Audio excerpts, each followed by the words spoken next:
ना तमंचा, ना गोला, ना बारूद, ना तलवार रखते हैं, ऐसे लोगों से बचकर ही रहना ठाकुर, जो चेहरा तो एक पर मुखौटे दो चार रखते हैं।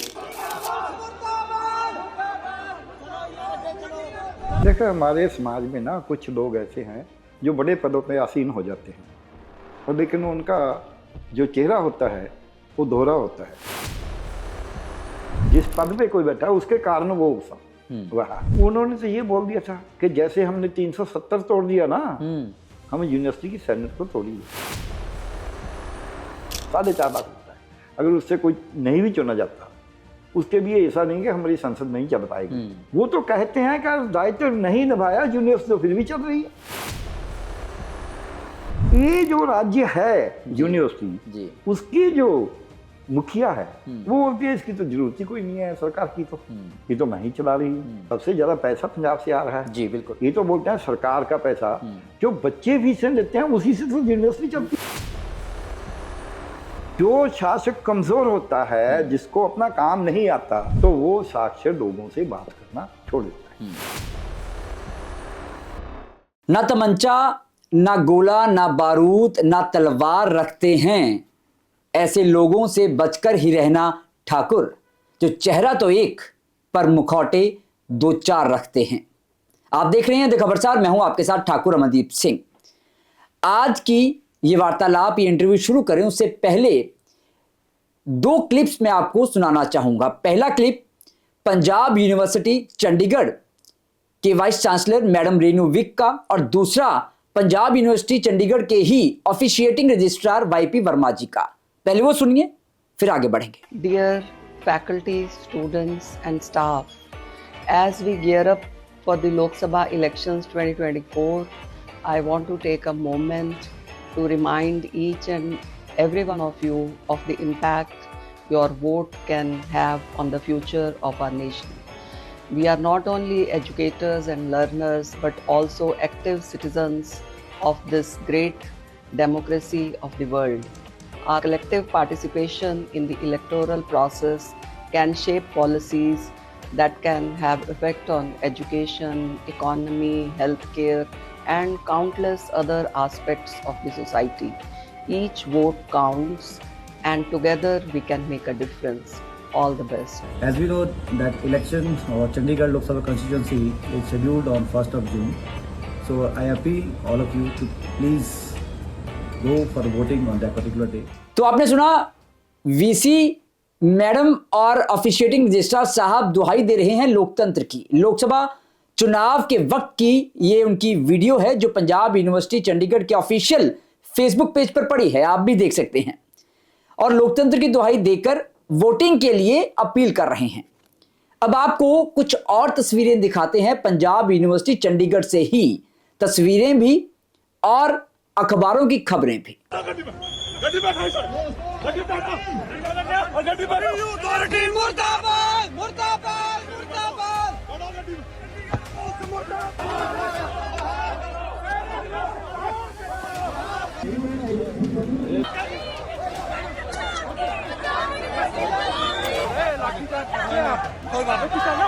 पग नु हाथ नहीं लाना भी, पग थोड़े बन्नी है।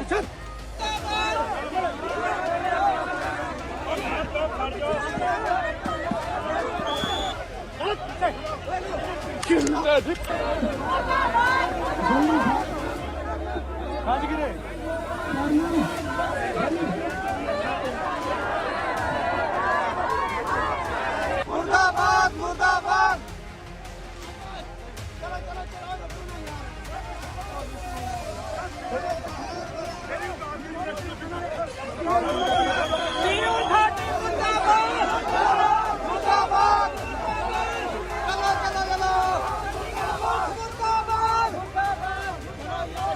तो देखा आपने ये तस्वीरें, ये लाठीचार्ज की तस्वीरें और ये खबरें, ये भी पंजाब यूनिवर्सिटी चंडीगढ़ से ही हैं। अब आप कहेंगे कि पहले वाली अपील में और इन तस्वीरों में, लाठीचार्ज की तस्वीरों में क्या समानता है या इनका क्या लेना देना है, तो इस पर ही आज बात करेंगे। हमारे साथ मौजूद हैं डॉक्टर प्यारेलाल गर्ग जी। सबसे पहले स्वागत करेंगे डॉक्टर साहब, बहुत स्वागत है। शुक्रिया। डॉक्टर साहब, आपने वीसी मैडम और ऑफिशिएटिंग रजिस्ट्रार वाईपी वर्मा जी की वो अपील भी सुनी वोटिंग के लिए, और ये लाठीचार्ज का भी आपने जो तस्वीरें थी वो सारी देखी हैं। जी। तो इस दोगलेपन पे आप क्या कहना चाहेंगे? सबसे पहला मेरा ये सवाल। देखो, हमारे समाज में ना कुछ लोग ऐसे हैं जो बड़े पदों पे आसीन हो जाते हैं, और लेकिन उनका जो चेहरा होता है वो दोहरा होता है, दोगलापन जिसको आप बोल रहे हैं। उनके मन में कुछ और होता है, कहते कुछ और है। और उनका जो कर्म है, जैसे ये गीता पढ़ी है सामने, गीता जो भगवान कृष्ण जी ने कहा कर्म प्रधान है, कर्म ही सर्वोपरि है। लेकिन वो तो कर्म को सर्वोपरि मानती ही नहीं है। वो तो बोलते हैं हम हिंदू हैं, हम ये हैं, लोगों को मानते हैं, लेकिन कर्म को सर्वोपरि नहीं मानते। दूसरा, वो उनके क्योंकि मन में और है और मुख में और है। हमारे ये है कि मन, वचन और कर्म, इनकी शुद्धता जरूरी है। अगर इनकी शुद्धता नहीं रहेगी, शुद्धता अनिवार्य है। मन, वचन, कर्म की शुद्धता का हम क्या अर्थ लेते हैं, क्या भाव है इसका? क्यों हम बोलते हैं कि मन, वचन और कर्म की शुद्धता होनी चाहिए? तो ये है कि मन सदा ही ऊपर सोचता है, ज़्यादा ऊंचा सोचता है। लेकिन जो वचन हम करते हैं वो उतना बड़ा नहीं करेंगे, उससे थोड़ा कम करेंगे, जरा सा काम करेंगे। और जो कर्म है वो जितना वचन करते हैं उतना नहीं होता, उससे और कम होता है। लेकिन उसकी जो दिशा है वो एक ही रहेगी। जो हम बोलते हैं, जो हम सोचते हैं, वैसा ही हम बोलते हैं। जैसा हम बोलते हैं वैसा ही हम कर्म करते हैं। अगर हमारा सोच कुछ और हो, बोलना कुछ इधर को हो और कर्म इधर को हो, तो इसका मतलब ये है कि हम सही चेहरा नहीं हैं। हमारे, जैसे आपने बोला, 2-4 मुखौटे पहने हुए हैं। जब हम सोचते हैं कोई और मुखौटा पहनते हैं, जब हम बात करते हैं लोगों से कोई और पहनते हैं, जब हम काम करते हैं तब और पहनते हैं। सर, ये वीडियो कुछ महीने पहले की ही है, लोकसभा इलेक्शंस के वक्त की है। अभी उस वक्त वाइस चांसलर मैडम और ऑफिशिएटिंग रजिस्ट्रार साहब दुहाई दे रहे हैं लोकतंत्र की, और अपने ही पंजाब यूनिवर्सिटी चंडीगढ़ में लोकतंत्र का जनाजा निकाला जा रहा है, बच्चों पर लाठीचार्ज करके। वो भी क्यों? वो कह रहे हैं सीनेट इलेक्शंस करवाइए, चुनाव करवाइए जी, और उन पे लाठीचार्ज। तो ये अंतर क्यों? कुछ महीने में ही अंतर क्यों आ गया? नहीं, वो पहले ही उनका डुप्लीकेट चेहरा है। वो पहले एक ही मास्टर को सर्व कर रहे हैं। तो तब वो बोलते हैं कि आप देखिए चुनाव में भाग लेंगे, आप अपना मत डालेंगे, हर एक वोट कीमती है, तो उसकी हर वोट की एक कीमत है। हमारी जो प्रजातंत्र है उसके लिए, लोकतंत्र के लिए, और हर वोट की कीमत आपकी शिक्षा के लिए, आपके स्वास्थ्य के लिए, आपके रोजगार के लिए, श्रम के लिए, तो आपके अधिकारों के लिए, ये सब आपको न्याय के लिए, ये हर वोट का महत्व है, ये बोलते हैं जी। लेकिन दोहरा चेहरा मैं इसलिए बोलता हूँ, ये जो चंडीगढ़ के इनकी अपनी यूनिवर्सिटी है जी, यही एक यूनिवर्सिटी है उत्तरी भारत में जिसमें चुनाव होता है। इसकी जो सरकार है उसका जी, तो सरकार इसकी कौन सी है? सेनेट और सिंडिकेट। जिसको सेनेट को हम इसकी असेंबली बोल सकते हैं या लोकसभा बोल सकते हैं, और सिंडिकेट को हम इसकी कैबिनेट बोल सकते हैं, मंत्री परिषद, मंत्रिमंडल जिसको बोलते हैं, मंत्री परिषद है। तो जो वाइस चांसलर है जी, वो इसकी प्राइम मिनिस्टर है किस्म की। तो अब क्या हो रहा है कि इस यूनिवर्सिटी में सेनेट और सिंडिकेट की इलेक्शन होती है, चुनाव होता है जी, और ये बहुत पहले से होता है, आज तो हो नहीं रहा जी। और उसमें चुनाव क्यों किया जा रहा है? एक तो हमें, हमारे जो दर्शक हैं ना, उनको ये बात समझिए। चुनाव इसलिए होता है कि यूनिवर्सिटी बहुत से काम करती है। एक तो वो ज्ञान अर्जित करती है, दूसरा ज्ञान बांटती है, तो ज्ञान इकट्ठा करती है, सृजती है ज्ञान की रचना करती है, दूसरा ज्ञान बांटती है, तीसरा वो बहुत से जो बाकी शिक्षा के जो भी संस्थान हैं जी, उनका नियंत्रण करती है। उनके नियंत्रण में कि इनकी पढ़ाई वहाँ जो हो रही है वो ठीक करा रहे हैं, जो इनके पाठ्यक्रम वगैरह हैं, सिलेबस वो ठीक हैं, वो यूनिवर्सिटी के नियमों के मुताबिक ही हैं। क्या इनकी जो वहाँ पढ़ाने वाले हैं, जो शिक्षाविद हैं, क्या वो शिक्षाविद वही हैं जिनकी क्वालिफिकेशन, योग्यता वही होनी चाहिए जो यूनिवर्सिटी के कैलेंडर के हिसाब से हो, जी नियमों के हिसाब से हो। जब ये सब कुछ देखना है तो शिक्षा काहे के लिए? शिक्षा समाज के लिए। तो उस सब को ध्यान में रखते हुए इसका ये बनाया गया कि इसमें 90 लोग होंगे इसकी सेनेट में, और उनमें कुछ तो सरकार अपने नामजदगी करेगी, जी नॉमिनेट करेगी, नामांकन करेगी।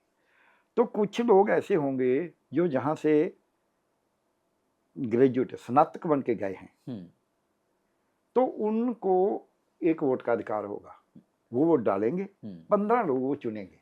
ठीक क्यों? क्योंकि उनको भी अपने उस अल्मा मैटर के लिए, जी अपनी यूनिवर्सिटी के लिए कि वो अच्छी चलती रहे, वो उनको भी एक नाम मिले कि हाँ हम उसी यूनिवर्सिटी से पढ़े हैं। उनका एक अधिकार है कि उसकी जो शासन है, जी उसकी जो सरकार है वो अच्छी हो, वो चुनी हुई हो उनके हिसाब से।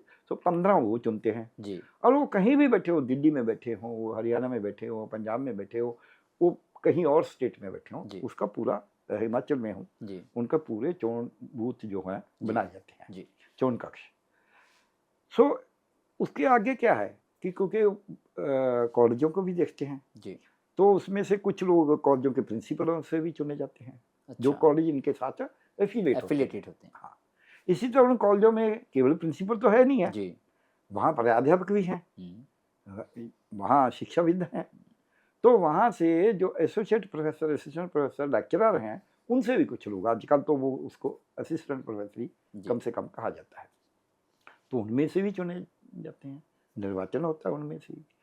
तो उसके बाद ऐसा है कि यूनिवर्सिटी में भी कुछ डिपार्टमेंट हैं, शिक्षाविद हैं, तो वो जो विभाग में हैं, जी प्रोफेसर हैं, एसोसिएट प्रोफेसर हैं, असिस्टेंट प्रोफेसर हैं, उनमें से भी चुने जाते हैं। टोटल कुल मिलाकर 90 90 हैं, जी। जिनमें से करीब 40 तो नॉमिनेट होते हैं, 50-55 चुने जाते हैं। जी जैसे 15 मैंने वो बताए, जी ग्रेजुएट कॉन्स्टिट्यूंसी जी। उसको बोलते हैं, फिर उसको बोलते हैं एफिलिएटेड कॉलेज प्रिंसिपल, फिर इसको बोलते हैं एफिलिएटेड कॉलेज लेक्चरर, जी।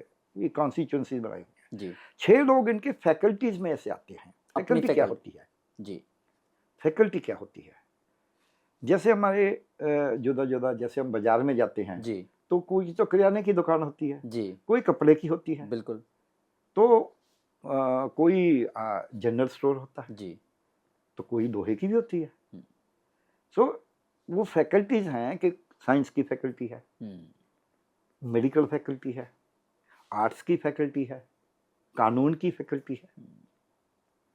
सो वो जो फैकल्टियां हैं उनमें से एक एक आता है हर फैकल्टी से। जी जैसे मैं मेडिकल फैकल्टी का जी इसी यूनिवर्सिटी का डीन रहा हूँ, जी तो इसी यूनिवर्सिटी का मैं मेडिकल फैकल्टी के जो इनके बोर्ड ऑफ स्टडीज वो होते हैं जहाँ ये सिलेबस और सब तय होता है, जी तो एग्जामिनर कैसे होंगे, क्या होगा, तो अंडर ग्रेजुएट का भी, पोस्ट ग्रेजुएट का भी, और उसमें मेडिकल का भी, आयुर्वेद का भी, नर्सिंग का भी, होम्योपैथी का भी, उसका मैं मेंबर रहा हूँ, अंडर ग्रेजुएट और पोस्ट ग्रेजुएट दोनों का। जी तो उसमें बहुत से नीतिगत फैसले होते जी हैं।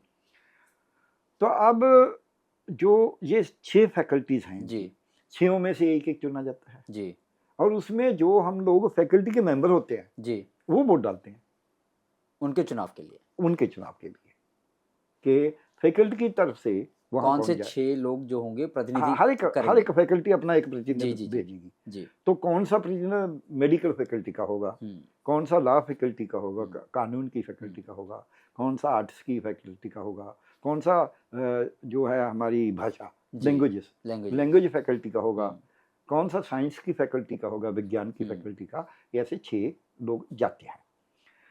तो अभी इनका एक तो ये जो मैडम लोगों को दुहाई दे रहे हैं, जी ये अपने ही नहीं देख रहे कि इसी यूनिवर्सिटी में 3 साल पहले चुनाव हुआ फैकल्टीज का, जी तब वाइस चांसलर और थे मिस्टर राजकुमार थे। जी तो 6 के 6 जो मेरे को कहने में कोई झिझक नहीं है, जी आरएसएस और बीजेपी ने पूरा जोर लगाया, 6 के 6 उनके हार गए और 6 के 6 उनके जो प्रतिपक्ष था वो जीत गए।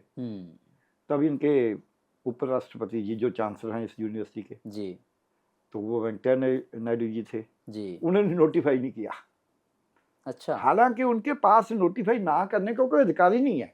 हम्म। ऐसे तो एमपी चुना गया हम्म। तो बोलेंगे जी हम तो शपथ नहीं दिलाएंगे, हम्म। आरओ बोलेगा मैं तो नोटिफाई नहीं करूंगा। हम्म। ये कोई उसका अधिकार नहीं है। हम्म। लेकिन उन्होंने तो जो अपनी शक्ति थी उसका दुरुपयोग किया, हम्म। और कैसा दुरुपयोग किया कि एक इतनी बड़ी इंस्टीट्यूशन जो देश की स्वतंत्रता से पहले की है, सबसे पुरानी मेरे ख्याल से। हाँ 150 साल पहले। जी। सो वो इतनी पुरानी यूनिवर्सिटी जिसका पूरी दुनिया में नाम है, हम्म। जिसमें बहुत बड़े बड़े साइंटिस्ट, डॉक्टर मनमोहन सिंह जो बिल्कुल। हमारे प्राइम मिनिस्टर रहे हैं, बिल्कुल। वो यहीं के टीचर थे यहाँ। हम्म। तो बहुत से यहाँ से एमएलए एमपी यहाँ से निकल के गए। बिल्कुल। रणदीप सुरजेवाला हैं जी। तो यहीं के हैं स्टूडेंट जी। यूनियन के लिए। ये हमारे फतेहगढ़ साहब से एमएलए हैं नागरा जी, जी। तो वो भी यहीं के हैं। जी। बहुत से लोग हैं, एक नहीं है, बिल्कुल। कितनी है। बिल्कुल। सो ये यूनिवर्सिटी जो है एक मैं कहूँगा एक पंघूड़ा है। जी। तो उसमें से निकलते हैं सियासतदान भी, जी। शिक्षाविद भी, जी। विज्ञानी भी, जी। इसी से निकलते हैं। जी। इसी से न्यायविद भी निकलते हैं। जी। कितने लोग यहाँ से बड़े बड़े वकील हैं, हम्म। जज भी बने हैं। हम्म। तो इसलिए ये हमें देखना होगा कि इस यूनिवर्सिटी में जो ज्ञान अर्जित होना था जी। और जो ज्ञान बांटना था, जी। दोनों में कैसा ज्ञान अर्जित हो, जी। कैसे वो ज्ञान बांटा जाए, हम्म। और कैसे ज्ञान अर्जित करने में और ज्ञान बांटने में एक हर जो उसमें काम करने वाला है जी। उसकी प्रतिभागिता हो, जी। उसको उसका जो दायित्व है वो निभाए, हम्म। उसका जो योगदान बनता है जी। वो डाले। जी। वो तभी डालेगा जब यह चुनाव होगी, उसका जब प्रशासन चुनाव ठीक होगा। होएगा। बिल्कुल। जब प्रशासन ठीक नहीं होगा, जैसा राजा तैसी प्रजा, ये तो इनके यूनिवर्सिटी का तो राजा ही है ना, सेनेट सिंडिकेट। तो तब उन्होंने नोटिफाई नहीं किया, तो उसी जी। से पता चल गया कि क्या कैसे यूनिवर्सिटी को चलाना चाहते हैं। उसके बाद अब ये जो मैडम बात कर रहे हैं, जी। ये शायद दोबारा एक होता है कि हमें अपना इतिहास मालूम होना चाहिए। जी। इनसे थोड़ी देर पहले जी। इनके मिनिस्टर से सेंटर के, जी। क्योंकि इसमें कुछ एमएलए भी होते हैं, जी। पंजाब के भी और हरियाणा के भी। जी। इसमें कुछ सेंटर के मिनिस्टर भी होते हैं, उन नॉमिनेटेड बाई, जिसको हम कहते हैं पदासीन के कारण। जी। जी। जी। जी। जिस पद पे कोई बैठा है उसके कारण वो वहाँ है। तो उन्होंने तो ये बोल दिया था कि जैसे हमने 370 तोड़ दिया ना, हम यूनिवर्सिटी की सेनेट को तोड़ ही देंगे। अच्छा, ये बयान आया था। रेणु विग इस बात पे काम करिए। वो तो बोल के गए थे कि हम सेनेट तोड़ देंगे। अगर आप सवाल करोगे, अगर आप हमें प्रश्न करोगे तो हम सेनेट तोड़ देंगे। अब वो लोग जो ज्ञान अर्जित कर रहे हैं, जो हमारे देश के जो पुरातत्व ज्ञान है जी, उसका ढंढोरा पीटते हैं, ढोल बजाते हैं, नगारे बजाते हैं कि जी हम तो बहुत दुनिया में हैं, बहुत आगे थे जी। हर मस्जिद को खोद रहे हैं कि इसके नीचे तो मंदिर था, क्योंकि ज्ञान तो मंदिर में है, मस्जिद में तो ज्ञान है ही। तो वो लोग जो हमारे इसको उसमें हमारे पूरे ज्ञान अर्जित, इंडिया भारत में बहुत ज्यादा ज्ञान अर्जित हुआ है। वेद लिखे गए हैं, शास्त्र लिखे गए हैं, स्मृतियां लिखी गई हैं, पुराण लिखे गए हैं। तो इसमें कोई ऐसा नहीं है। इसी तरह यहाँ बुद्ध धर्म, जैन धर्म, जहाँ चारवाक, जहाँ सांख्य शास्त्र, जहाँ योग पतंजलि का, बहुत कुछ है। ऐसा नहीं है कि हमारे पास कुछ नहीं है। लेकिन उसमें क्या है, उसमें एक बड़ी बात है जी। ज्ञान अर्जित तब होता है जब आपस में प्रश्न उत्तर होता है। प्रश्नोत्तरी के बगैर ज्ञान अर्जित नहीं होता। और प्रश्नोत्तरी का वो किताब पढ़ी है जी, भारत का पुरातत्व फलसफा, दर्शन। तो उसमें क्या था, बाकी दुनिया से एक अलग ही बात थी। जब भारत के ऋषि मुनि, भारत के जो दार्शनिक थे, बातचीत आपस में करते थे, तो एक पहले बोलता है, दूसरा उसको सुनता है, फिर जब उसको लगता है आपने बोला, मैं सुनूंगा। पहले सुनने के बाद मैं जो आपने बोला उसका तत्सार बोलूंगा कि आपने जी ठाकुर साहब आज ये बोला है जी, ताकि अगर आप बता सकें कि नहीं मैंने ये नहीं बोला। जब आप चुप रहेंगे, हाँ जी ठीक है, फिर मैं उसके अगर मेरा प्रतिपक्ष है जी, सहमत हूँ जितनी बात से, वो बोल दूं कि इसमें सहमत हूँ, इस पर मैं सहमत नहीं हूँ जी, और इस कारण सहमत नहीं हूँ। ऐसा नहीं है कि मैंने बोला मैं सहमत नहीं हूँ इसलिए बात मानी जाएगी। सो उसमें पूरे ग्रंथों का हवाला, और ये है ज्ञान अर्जित करने का हमारी परंपरा जी, जिसको हम परंपरा की बात बहुत बड़ी करते हैं। हमारी तो परंपरा है। तो उस परंपरा को तो तभी चलेगी ना जब आप ज्ञान अर्जित करने का, जो वहाँ जैसा राजा तैसी प्रजा, जी। वहाँ की जो सरकार है उसका प्रशासन ठीक बनाएंगे। हम्म, अब ये रेणु विक जी क्या कर रहे हैं, जी अभी जो आपने ये सुनाया ये हमारे दर्शक देख ही रहे हैं। जी। तो देखिए, एक तरफ वो बोल रही है कि आपका सब कुछ वोट पे डलता है, और ये एक चंडीगढ़ की वोट अगर ना भी पड़े, अगर यहाँ इलेक्शन ना भी हो चंडीगढ़ की, तो लोकसभा में तो 545 में से तब 543 की तो चोन होती है, जी निर्वाचन होता है, जी। उनमें से 542 रह जाएंगे।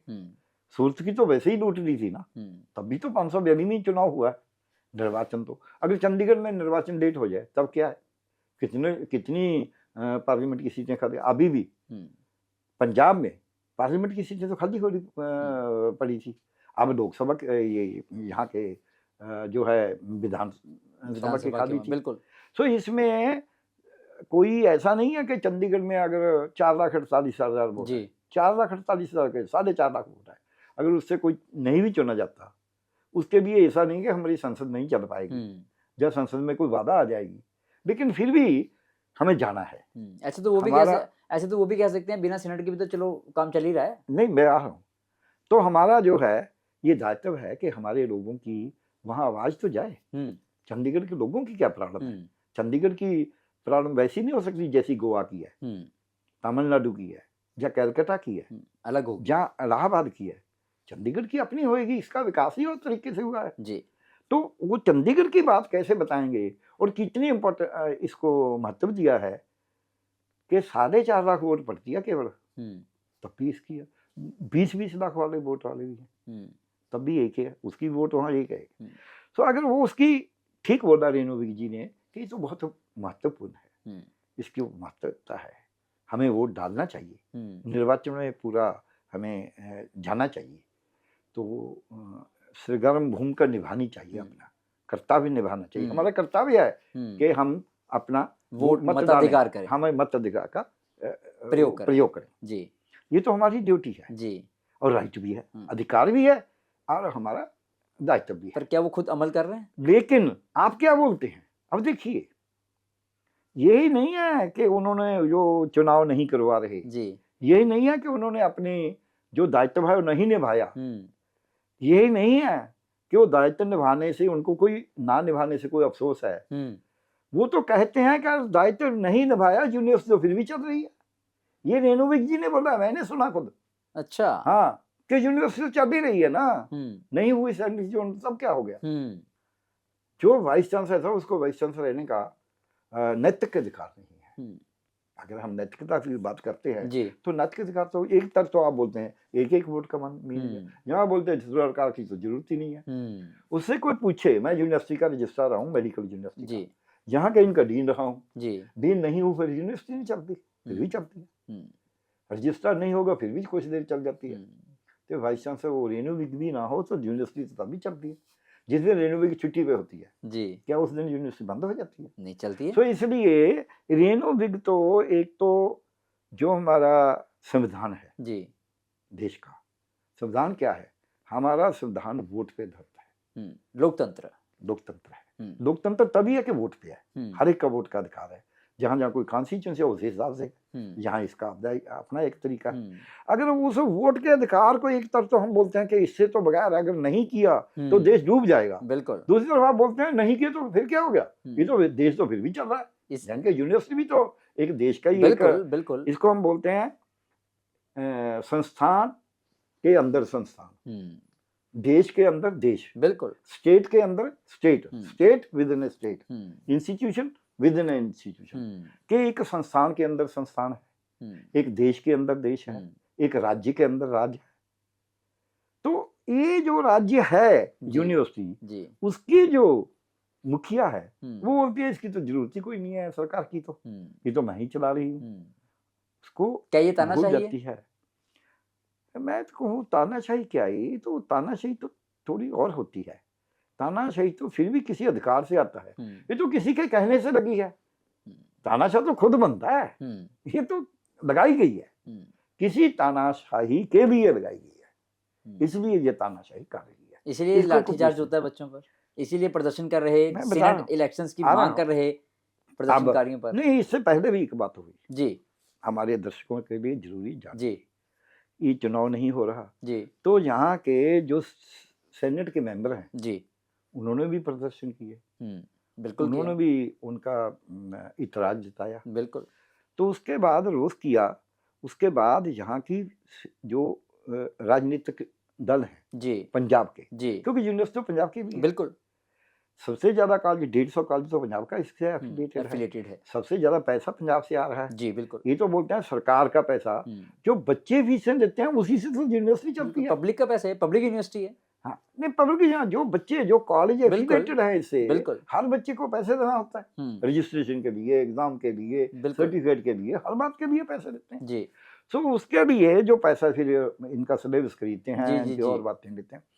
सो वो जो पैसा आता है, जो इनको राजस्व मिलता है यूनिवर्सिटी जी। को, वो तो पंजाब से आ रहा है।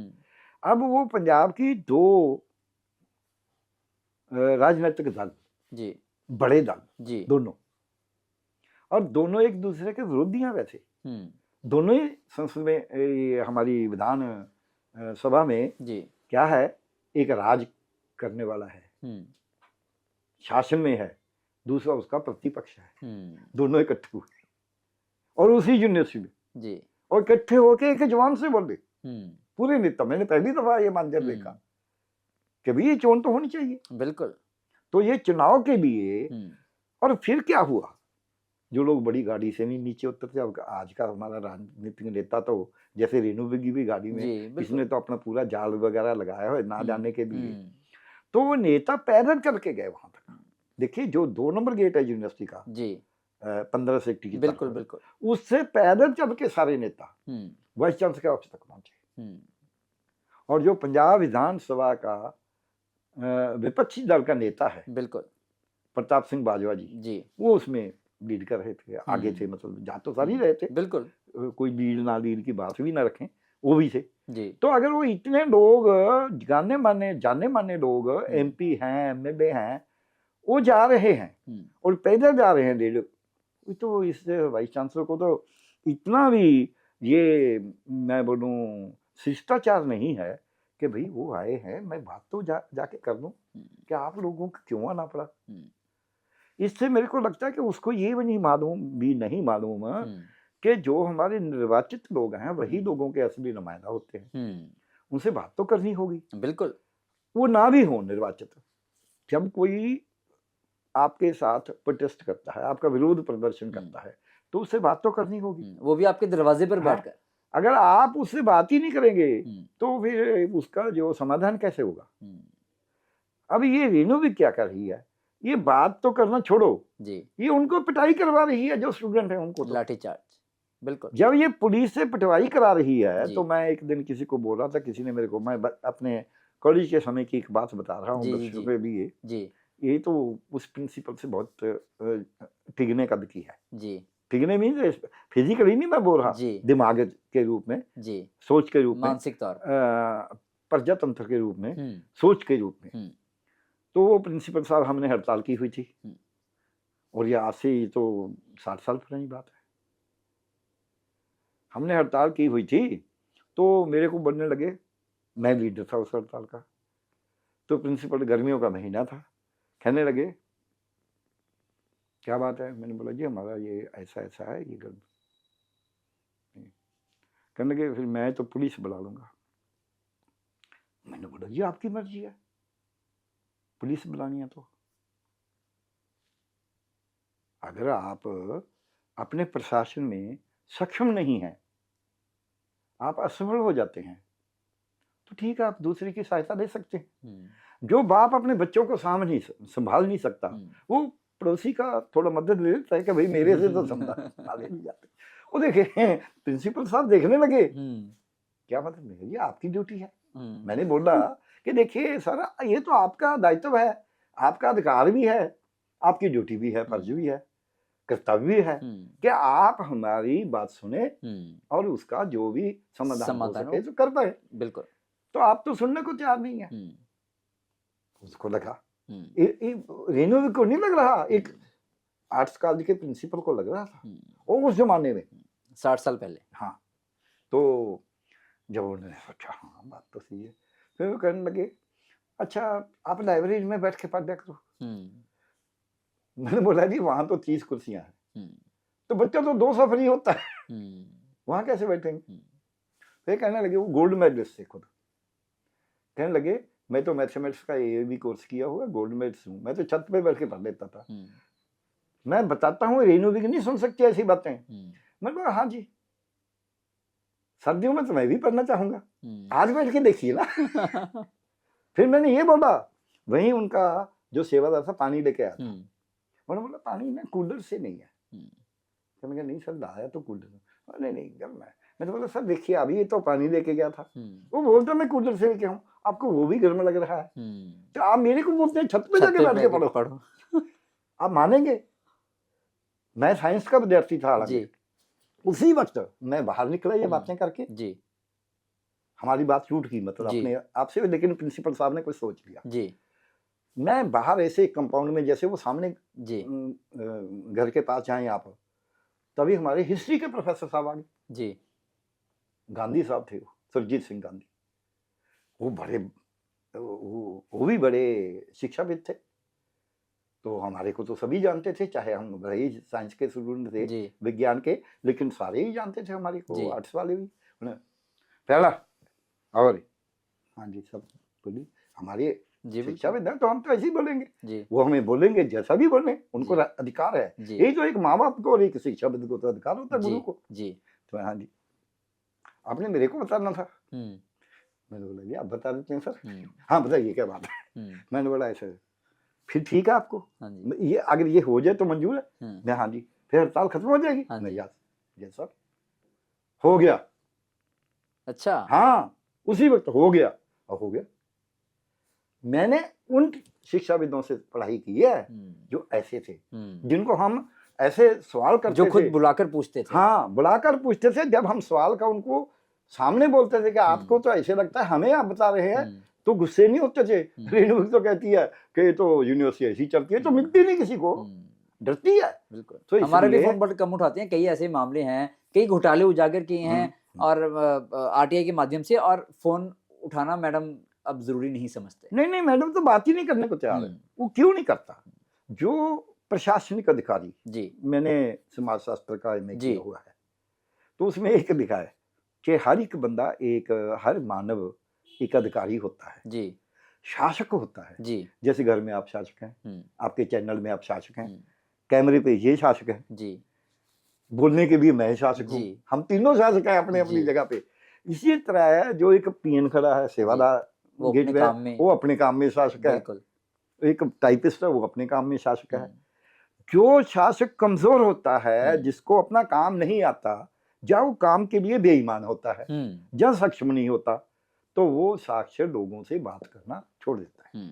क्यों? क्योंकि उसके मन में भय होता है, लोगों से डरता है। वो निर्भय नहीं होता, निर्भीक ना होने के कारण, वो डर के कारण, अपने अंदर की आत्मा के जो कमजोरी के कारण, वो लोगों से बात करना छोड़ देता है। वो बात ना करने का जो है, उसका मैं ये निकालता हूँ, हम बोलते हैं कि जिसको काम ना आता हो ना, अपना मुंह छुपाता है। तो वो अपना मुंह छुपाता है, अपनी जुबान छुपाता है, अपनी आंखें छुपाता है, अपने काम छुपाता है। लेकिन जिस तरह के हालात है, मुझे लगता नहीं है ज्यादा दिन मुंह छुपा पाएगा कोई भी, जिस तरह के हालात बने हुए हैं। हाँ ये तो बात ठीक है आपकी जी। देखिए जब प्रजातंत्र, तो चलो उसके बोलने की तो छोड़ो, तो 2 नंबर की बात है उसकी तो, लेकिन ये तो सच ही है बिल्कुल कि प्रजातंत्र को हमारा तो देश ही प्रजातंत्र के कारण चल रहा है। बिल्कुल, अगर हमारा लोकतंत्र ही खत्म हो गया जी, तो फिर अब लोकतंत्र का सबसे छोटे का ही है ये यूनिवर्सिटी, तो सबसे छोटा उदाहरण है। हाँ उदाहरण है, नहीं इकाई भी छोटी है, बिल्कुल, जो हम मेट्रोपोल में देखेंगे तो इकाई भी छोटी है, लेकिन इसका जो महत्व है जी, वो बहुत बड़ा है।